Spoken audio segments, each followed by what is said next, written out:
যে এই সার্ভিস আলম কিছুদিন আগে হুঙ্কার দিয়েছিল, বলেছিল যে উপদেষ্টাদের অফিস সুরক্ষিত নয়। সে কিভাবে আগে থেকেই জানলো যে অফিস সুরক্ষিত নয়? আপনারা একটু এই সার্ভিস আলমের হুঙ্কারটা শুনেন। স্পষ্ট করে বলে দিচ্ছি, আপনাদের অফিস আর সুরক্ষিত নয়। রক্ত দিয়ে জীবন দিয়ে যে সরকার বসানো হয়েছে, সেই সরকারকে আগের সরকারের মতো হাইকোর্ট দেখানোর জন্য বসানো হয় নাই। আমরা কোনো এক্সকিউজ শুনতে চাই না। আমরা তো সমঝোতা দেখার জন্য বিপ্লব করি নাই।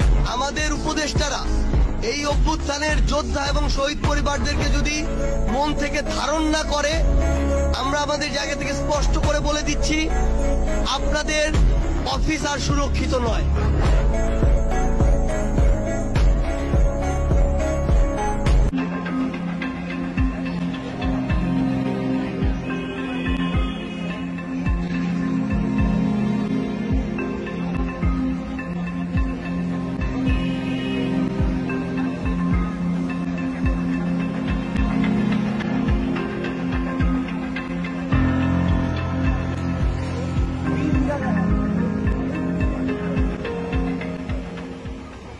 আচ্ছা, আগুন কেন এই টুকাই উপদেষ্টাদের মন্ত্রণালয়েই লাগবে? কেন অন্যান্য মন্ত্রণালয় আছে সেগুলোতে না লেগে এই টুকাই উপদেষ্টার মন্ত্রণালয়ে লাগবে? এবং সেই টুকাই উপদেষ্টার মন্ত্রণালয়ে আগুন লাগার সাথে সার্ভিস আলমের এই হুমকিটা কি আপনারা কোনো মিল খুঁজে পাচ্ছেন? আমার মনে হচ্ছে এই সার্ভিস আলমকে ধরে কয়েকটা বাড়ি দিলে সবকিছু বের হয়ে আসবে।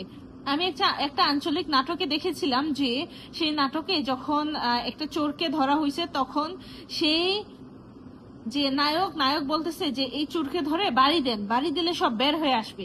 আমারও মনে হচ্ছে যে এই সার্ভিস আলমকে ধরে বাড়ি দিলে সব বের হয়ে আসবে। কে আগুন লাগিয়েছে, কিভাবে আগুন লাগিয়েছে, সব বের হয়ে আসবে। এদের এখন হয়তোবা এরা আফসোস করতেছে যে এরা যে আগুন লাগানোর পর সেটা যে আওয়ামী লীগের উপর আওয়ামী লীগকে দোষারোপ করবে, সেই ওয়েটাও নাই। কারণ হচ্ছে তারা তো প্রতিটা জায়গা থেকে আওয়ামী লীগকে বের করে দিছে।